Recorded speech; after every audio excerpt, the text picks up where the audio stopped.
What is up, Dynasty fam? It's time for some Dynasty Stock Market Monday, talking some potential buys and sells for you in your Dynasty Fantasy Football leagues. What is the market looking like? And maybe just overall some consensus perception over these players and maybe some areas where we can capitalize on that in our Dynasty league. So be sure to check out our buys and sells for last week as well. Let's get right into it. At number 5, Will Levis, a hard sell for us. He is the quarterback number 24 on Keep Trade Cut.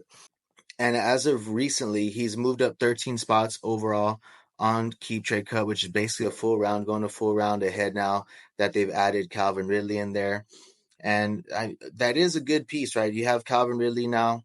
So people are excited about Levis and buying into it right now. His 2023 season was concerning, though. I just don't know. He went out week 1 and he balled out week 1, had 4 touchdowns in week 1. The next 7 games only had 4 touchdowns. He only had one QB1 finish, which was that week 1 first game in the starting lineup when people were going nuts for him, sending like multiple firsts. It was crazy over the Will Levis hype after that game 1. And he was the QB6 that game. But after that, no more QB1 finishes for the rest of the season, which he had 7 more starts, 8, but he got hurt in the last one. So 7 more after that, only 4 more passing touchdowns. Right now, I do like Ridley. He's 29. He's probably a good little cheap buy right now, past like the wide receiver. He's like in the wide receiver 4 range almost. But as far as Will Levis right now, we've seen it before over and over, right? So right now he's early, real early day 2 draft capital. There's no more Vrabel. And really, there's no loyalty in this NFL game, guys. We saw it. We have Fields, Howell, Pickett, Mac Jones. These franchises will turn on you quickly. And right now, you can still get Levis for a late first. And I'm willing to cash out because if he does not ball out, his value will take a big hit, similar to the guys that we mentioned going into year 3. And he will more than likely be replaced in year 3 if they don't even, we might even see somebody go in there, Mason Rudolph, for a couple starts if Levis is struggling again this season.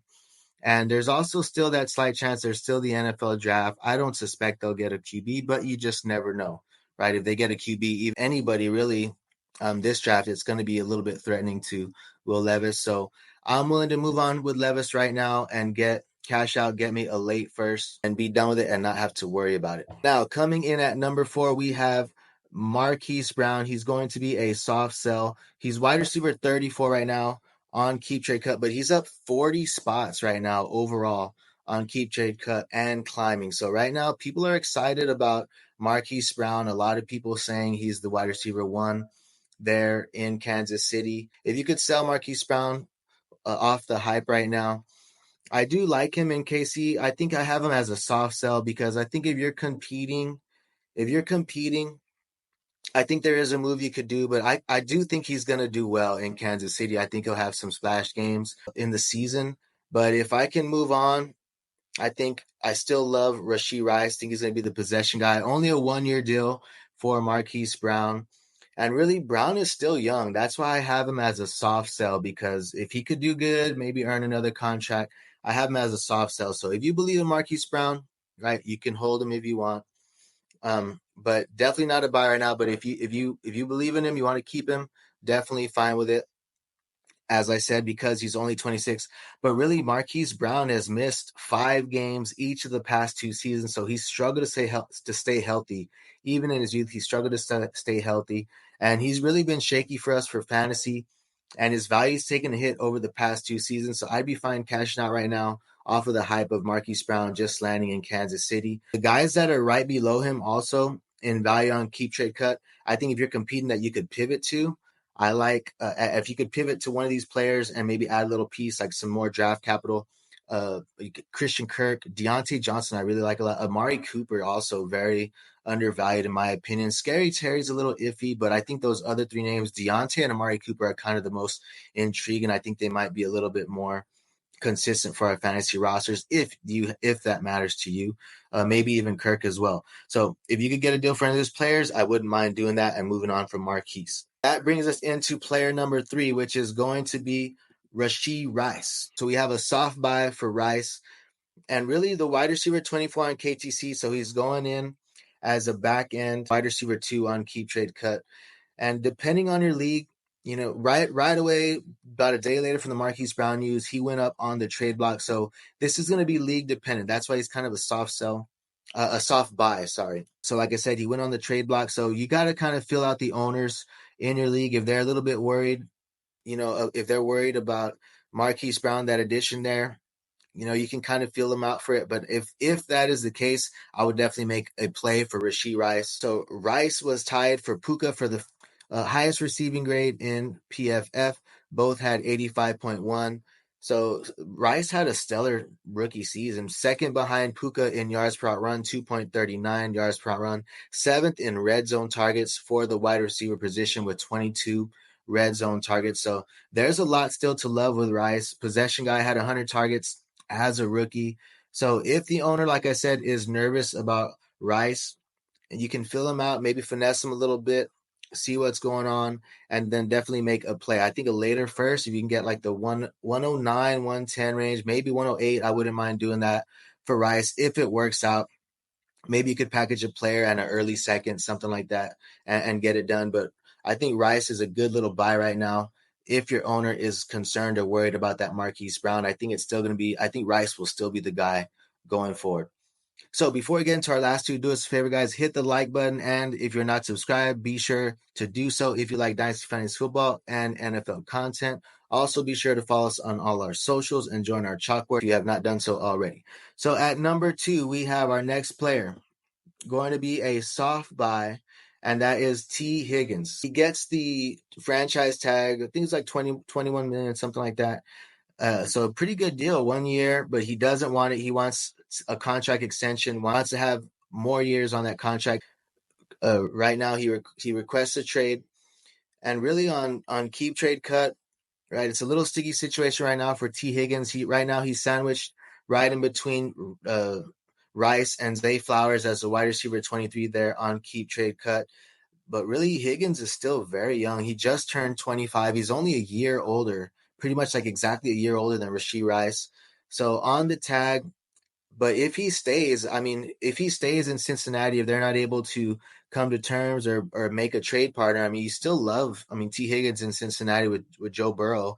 I don't see how he's going to be able to sit out, lose out on money, and then also lose out on possibly getting a good contract in 2025 if he doesn't play. So I still like T. Higgins. I think he's a soft buy depending on the owners in your league, right? How they are feeling about him. But right now, I think it's a good time to make a little play on T. Higgins with the uncertainty, because I still like the player, I still like the talent, right? I think worst case scenario, he finds a home elsewhere. But I think even if he goes to another place, even if he goes to another team, you're going to have more than likely going to be a downgrade at QB, but you're also, it's kind of like catch-22. I could see it going either way for T, because you won't have Jamar, and that's about 150 targets off the board also. So playing alongside Jamar, I think definitely helps T. Higgins. But I think I could see where T. Higgins' target share could also increase without playing alongside Jamar. So I think T. Higgins, if you can get him for a late first, I definitely would make a play on that if I wanted a wide receiver. He's still young, even if for a rebuilding team. He's a young dude, 25 years old. Like I said, I like T. Higgins right now as a soft buy. And moving on to number 1, we have undervalued, underappreciated Mr. Dak Prescott. And he is the QB 15 right now on keep trade cut. And really, I think he's undervalued, not really because of fantasy performance, but I think just because of how he's perceived, I guess, in the NFL and a lot of the fan base, right? Cowboys have underperformed for multiple seasons, it seems, with Dak. And, but really for fantasy, he's been solid. He's got some good fantasy finishes for our fantasy rosters. He was for the last, going back 4 years, right, since 2021, he's been the QB1, the QB15, the QB10, and the QB4 in points per game. So that was last season where he was a QB4 with 19.9 fantasy points per game. And right now, I think if you need a QB in Superflex leagues, if you need a QB, he's only 30 years old, right? I think you could still see Dak, I would assume, playing for at least 5 more seasons. So in my dynasty leagues, if I can get him for, you have that rookie fever that sets in right around the draft. Maybe he's a play you could make on during the draft. if someone maybe is high on JJ McCarthy and McCarthy's there like the 107, 108, and you can move on, send your pick and get Dak. But I think, if I had that 107, 108, it's a little risky because I do like Bowers and a Dunze. But if it's McCarthy or Dak, I would take the proven QB that I know is good with Dak. Nothing against McCarthy, but I think it's just a safer play. And I would be willing to do that. I think historically, the QB position is always just tough to evaluate. We're wrong all the time, right? Not even us as analysts, right? We're wrong on multiple positions all the time, but especially the NFL, it's like QBs are wrong every year, right? The order of QBs, who's going to hit, who's not going to hit. So, I mean, if you believe in JJ McCarthy, he's still young, still 20 years old. But if I could move on from that pick, that 107, 108 range, and pick up Dak Prescott, I think I would do that. If I was competing or contending team, I like that move right now in Superflex leagues. So let me know in the comments, guys, what are your thoughts on some of these players? Also, let me know who are some players you guys are buying or selling right now in your Dynasty leagues. And also, don't forget to like, subscribe, and join the fam.